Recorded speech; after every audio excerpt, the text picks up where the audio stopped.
You ask Tiger to solve. This deals with linear equations with one unknown. The final result is w equals -14.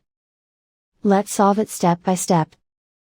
Move the negative sign from the denominator to the numerator. Swap sides. Isolate the w.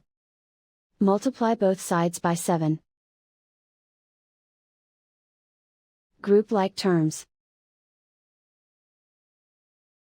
Multiply the coefficients. Simplify the arithmetic.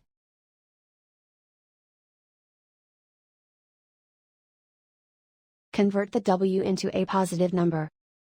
Multiply both sides by -1.